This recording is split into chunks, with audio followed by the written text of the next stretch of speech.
ओम साई राम। दोस्तों, नाम चांद पाटिल, गांव धूपखेड़ा, जिला औरंगाबाद।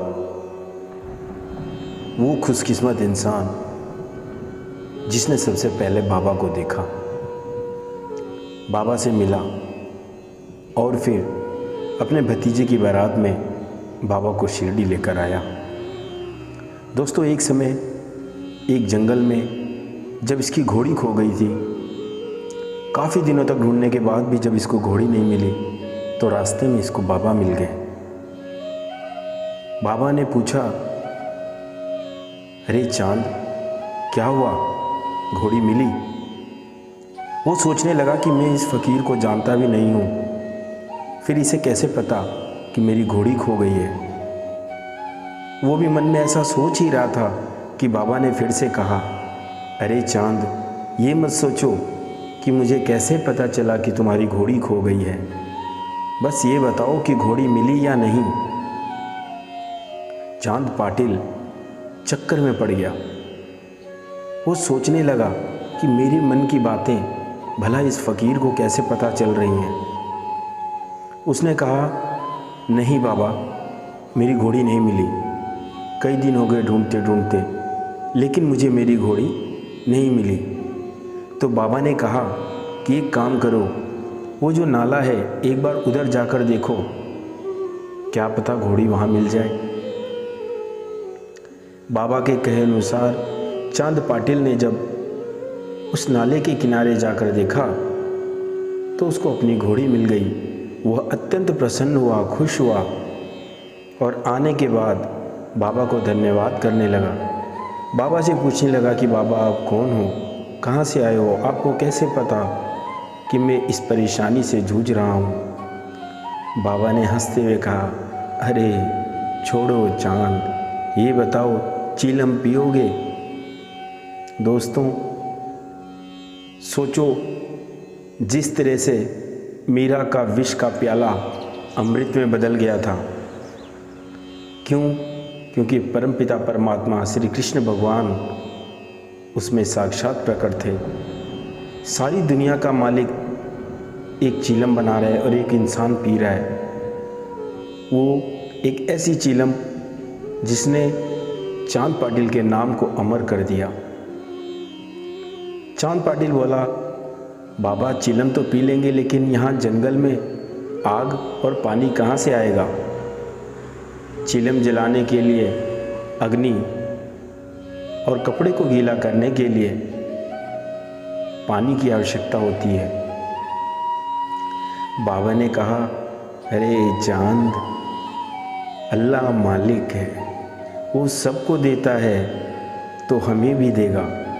बाबा ने एक जगह चिमटा मारा तो आग और दूसरी जगह चिमटा मारा तो पानी की धार निकल पड़ी। बाबा ने चिलम बनाया। चांद पाटिल ने अपना सजदा किया, अपना माथा टेका, बाबा के आगे उसने सिर झुका दिया और कहा कि तुम ज़रूर कोई खुदा के नेक बंदे हो या आप पे अल्लाह हो, मुझे नहीं मालूम, लेकिन आप मेरे लिए खुदा ही हो। बाबा ने कहा कि सबका मालिक एक, जो सबको दे रहा है, वो सारी दुनिया को दे रहा है, वही तुम्हें और वही मुझे भी देता है। चांद पाटिल ने बोला कि बाबा, आपसे एक प्रार्थना थी। बाबा ने बोला, बोलो बोलो चांद। बाबा, कुछ दिनों पश्चात मेरे भतीजे की शादी है, क्या आप मेरे साथ उस शादी का निमंत्रण स्वीकार कर सकते हैं? आप मेरे साथ उस शादी में चलेंगे? दोस्तों, कई बार क्या होता है कि हम घर में कीर्तन, पूजा पाठ इत्यादि कोई भी जब शुभ कार्य करते हैं, अच्छा काम करते हैं, तो सोचते हैं हम करने वाले, और कोई गलत काम हो जाता है तो भगवान के जिम्मे सौंप देते हैं। तो चांद पाटिल सोच रहा था कि वो बाबा को बुला रहा है कि आप मेरे भतीजे की बारात में शिरडी चलो, लेकिन उसे क्या पता था कि उसकी घोड़ी खोना, फिर बाबा का मिलना, फिर बाबा का आवाज़ लगाना, उस घोड़ी को नाम से बुला देना, घोड़ी का नाम यहाँ बिजली था।